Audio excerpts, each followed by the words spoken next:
आज Doubtnut app download करें।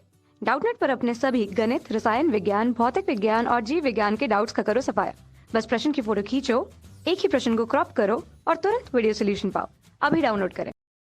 Hi friends, यहाँ प्रश्न में दिया हुआ है एक फैक्ट्री में 60% कर्मचारी की उम्र 30 वर्ष से अधिक है और इनमें से 75% पुरुष तथा शेष महिलाएं हैं। यदि 1350 पुरुष कर्मचारियों की उम्र 30 वर्ष के ऊपर है तो फैक्ट्री में कुल कितने कर्मचारी हैं। देखिए, बहुत ही आसान सा प्रश्न दिया हुआ है। मुझे यहाँ पर दिया हुआ है कि एक फैक्ट्री में 60% कर्मचारी ऐसे हैं जिनकी उम्र 30 वर्ष से अधिक है। ठीक है, 30 वर्ष से अधिक है। अब मुझे 60% लिखना है तो मैं क्या लिखूंगा, 60/100 लिख सकता हूँ। ठीक है, और इसको मैं क्या लिख सकता हूँ, 3/5। ठीक है, अब मुझे क्या बोलता है कि इन 60% में से 75% क्या है, पुरुष है। 75% पुरुष हैं, यानी कि 75/100। तो 75/100 है, यानी इसको मैं 3/4 लिख सकता हूँ। ठीक है, अब मुझे ये बताइए, क्योंकि मुझे कुल संख्या नहीं दे रखा है, मैं मान लेता हूँ कोई भी रैंडम संख्या मान लेता हूँ।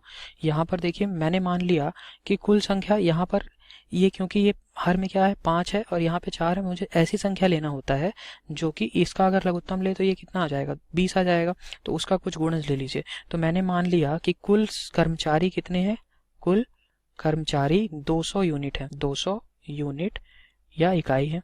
ठीक है, देखिए, तो यहाँ से अगर मैं आपसे कहूँ कि 60% इसके कितने हो जाएंगे, 60% क्योंकि 30 की वर्ष के अधिक के हैं, 30 वर्ष से अधिक के हैं, तो ये 200 का 60% कितना आ जाएगा, 10% होगा 20, 60% हो जाएगा 120। तो 120 कर्मचारी ऐसे होंगे जो कि 30 वर्ष से अधिक के हैं।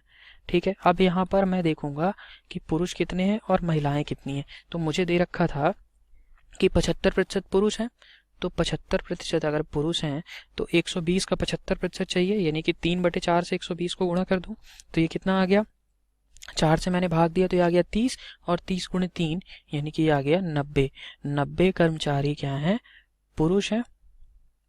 तो महिलाएं कितनी बची, 120 में से 90 घटा दूं, 120 - 90, तो ये आ गया 30, यानी कि 30 महिलाएं हैं। ठीक है, अब मुझे यहाँ पे प्रश्न में क्या पूछ रखा था, तो कुल फैक्ट्री में कितने कर्मचारी हैं, और ये क्या है, ये 30 इकाई आया है। ठीक है, यहाँ पर 30 इकाई या 30 यूनिट, और ये भी ऐसे ही, ये क्या आया है, 90 इकाई 90 यूनिट।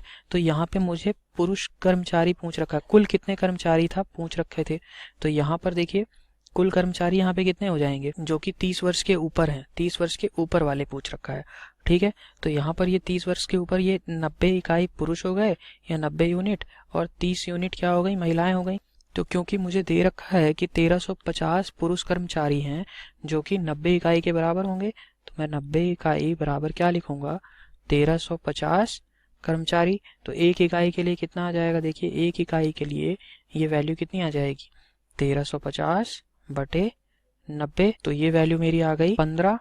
ठीक है, तो देखिए, क्योंकि 15 नहीं है 135, तो 1350 को कट कर दिया मैंने 90 से, तो 15 आ गया। अब क्योंकि मुझे फैक्ट्री में कुल कर्मचारी चाहिए थे, तो देखिए फैक्ट्री में कुल कर्मचारी कितने होंगे, क्योंकि फैक्ट्री में मैंने माना था कि कुल कर्मचारी 200 यूनिट हैं, 200 इकाई हैं। तो ये 200 इकाई के लिए मैं निकाल लूँ, तो 200 इकाई के लिए कितना आ जाएगा, एक इकाई से 15 कर्मचारी हैं, तो 200 इकाई में 200 × 15। तो देखिए ये क्या आ जाएगा, 200 × 15 कर दिया मैंने, तो ये आ गया 3000 कर्मचारी। ठीक है, यहाँ पर इससे मतलब नहीं है कि 30 वर्ष के ऊपर हैं या क्या है। ठीक है, मुझे कुल कर्मचारी पूछ रखे थे फैक्ट्री में, तो कुल कर्मचारी हमने निकाल लिए, तो ये आ गई कुल कर्मचारी की वैल्यू। तो मेरा आंसर हो गया 3000। तो ऑप्शन नंबर ए मेरा यहाँ पर सही उत्तर है। Thank you. कक्षा 6 से 12वीं से लेकर नीट, IIT, JEE वो एडवांस के लेवल तक 1 करोड़ से ज्यादा छात्रों का भरोसा। आज ही डाउनलोड करें डाउटनेट ऐप या व्हाट्सएप करें अपने सारे डाउट्स 8400 400 400 पर।